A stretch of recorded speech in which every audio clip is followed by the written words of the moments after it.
Hey guys, John Paps here from John. We're here with Brian Phan, John editor. Yeah, long time since I've done anything. I told people I was going to do a spiral profile. I will at some point, but I promise you it's so bad. So I want to give you guys something real. So I'm still working on that. So please don't give me any comments with that. It will come eventually. I promise. But Since you had a haircut. yeah, long time. Look at my hair. hair. Oh, that's Radiant. it's actually disgusting. Yeah, lockdown has done things to me. But you're back now. I'm back. I honestly wasn't planning on coming back at all for a long time, but I found this deck. It's popping off in the OCG, and I got the core dirt cheap, and I got 4th place, I think. Pretty good deck. So the deck that I'm playing currently is X1, right? yeah, X1. So I only lost once to Liam. So his Zodiac deck profile is on the channel as well. If you guys want to check that out. Hell yeah. So yeah, I played Virtual World. So this is a new archetype that is in what's it called? Phantom Rage. Is that what it's called? Yeah. It's been so long. Yes. So yeah, so this whole deck, the whole gimmick is that it's kind of like Burning Abyss, where it summons itself from your hand, and then you do a lot of synchro and Xyz plays to be basically like a really toolboxy deck that can do plays every game basically, super consistent. And you make cards like VFD and Macrocosmos to stun your opponent enough to OTK them. It's a multiple of 3 deck, right? Yeah, so you play almost 3 off of everything. So I'll go through the gimmick of them. All of them have a similar summoning condition where you need to target a virtual world card on your field and then force a virtual world card of a different type, and then they have extra effects. So I'll just go through them. So Lulu, you play 3 of everything. Lulu is the rotor of the deck, and then you got Lao Lao, which is the monster reborn. Lily is a double foolish, so these are like your best cards because your Lao Lao gets you into your big plays, and Lulu just fixes your hands, and Lily is kind of like Rotor as well. We'll get to that in a bit. GG, you play through this because it's kind of like Skarm, but sometimes you just need the level 3 non-tuner. Yeah. And the last one, which is the worst one, but it's also kind of good, which is 3 Nyan. It's a level 3 tuner extender if it's in your grave, but otherwise it's like your normal summon. It doesn't really do anything, but sometimes you just need that extra tuner, and it's really good. And all of them have the same restrictions, so if you use any of their effects, you cannot link summon. You have to summon things that are level 3 or rank 3 or higher. Yeah. So you're locked completely out of links, which is a really cool mechanic to be honest. Yeah. So yeah, those are the main monsters, so 15 of the main ones. E-Telly at 2, please. Yeah, I wish E-Telly. Some of them are psychic as well, so we actually do play E-Telly. For hand traps, 3 Ash, 3 Nib, 3 Vela, and 3 This Imperm. takes 4 threes. So you can change this ratio. I just like these the course, most. Yeah. I think Nibiru is like the only mandatory one, to be honest, in this format. Everything else can be changed. You could honestly play a lot of really cool cards in this deck, but I just... Common Vela. Yeah. Wow. Just kept it simple. Yeah. For the best card in the deck actually is 3 Kowloon. So this one activates a spell or trap from your deck, one of the virtual world ones. Yeah. And you almost always choose the trap with this, and it gets all your plays going. The trap is really good, and having this to send to activate the trap basically guarantees you to play, because if you have any monster, you can send a spell, which is 3 Qinglong. This is a Rotor in your graveyard, and you can actually use the effect too to banish a virtual world card from your graveyard to affect Veil or something. So this helps you break board going second, so if any of your cards get negated, you can just banish the card that was negated and then just stop other plays. So they're really nice. But the main use of this is to rotor your hand. Yeah, otherwise it's pretty bad. I hated drawing this, honestly. Okay. Sometimes you need it, but a lot of times you just want to see it in your grave. Still 3 obs. Yeah, the only non-3 of is the one E-Teller because he has psychics. Please, Konami, give me this at 3. Me too, honestly. And then the last 3 spells, 3 Desires, of course, because the deck just plays 3 out of everything. It's really good. And then the last 3 cards is 3 Chichue.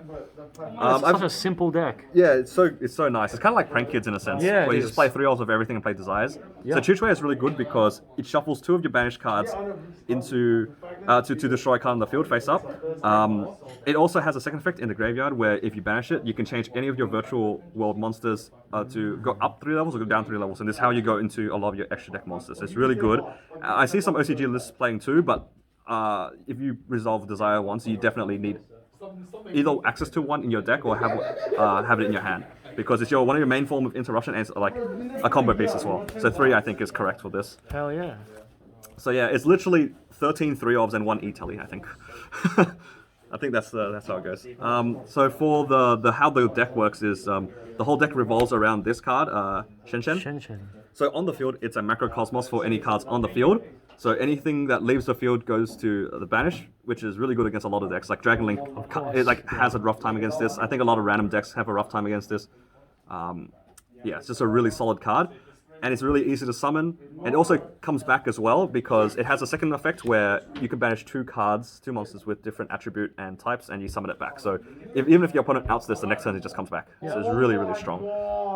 And it's level 9, which is relevant too because you want to make VFD with this because you can detach this off of the VFD and then bring it back next turn to OTK your opponent. To keep this on the board, I also played the Zolkin package, just these two. You have a lot of level 6 tuners in the deck, so you can actually make Zolkin really easily.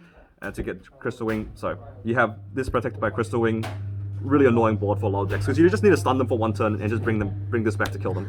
The rest of the synchros are a utility. One Coral Dragon, one what's this?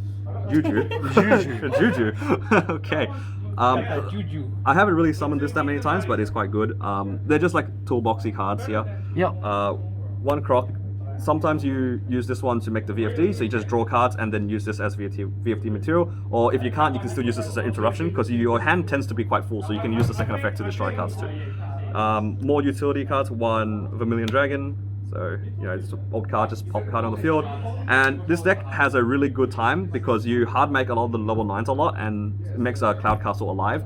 Because if you make this in an earlier turn and you go into a grind game and you manage to make a Cloud Castle, you can bring this back to make a VFD and then summon this and hard summon this off of the engrave. So you have a lot of damage on board really easily. For the XEs, play 2 VFD because if they're out the first one, they're definitely not playing through a second one. Like, if your opponent doesn't die, you just make a second one and they just lose. Breaksword probably the best XEs in the extra deck. Like, I made this almost every single game because you just... You can send your Chutue or your Qinglong to get their banished effects as well, so it's like free that way. And it stops your Nyan Nyan from being banished. One Jaja. This one is mostly because you need an out to non-targeting cards because all your cards target. So Jaja, it's you battle something and you banish it basically. So this is an out to Dragoon. It's really easy to make and it gives other cards battle protection too. So you can technically give it battle protection and then hit over Dragoon to keep it as well. So it's up to you if you want to do that. And then the last few cards, one Phan. This is just another. It's like Breaksword, but for level 6s because it's actually like Ice Dragon Prism. Very good. It's Ice Dragon Prism. It's generic as well, by the way. All these cards are basically generic. It's so good. And then this Zeus, Xyz deck. Play Zeus. Can't really say much about that. The only regret I have is this M7. I never played this. This should have been a Gaia. For sure, because then you make your Phan, break their board, or like try to bait it out, and then you go Gaia, and then, all that sort of stuff, right? Hell yeah. Yeah, so this was the only regret I had in my deck, so definitely play Gaia. The extra deck, the side deck is super irrelevant because the deck plays fine going first and second, so it's just a matter of like tuning which cards you want to keep in and out depending on different matchups. Pankatops because it's the best card in the game.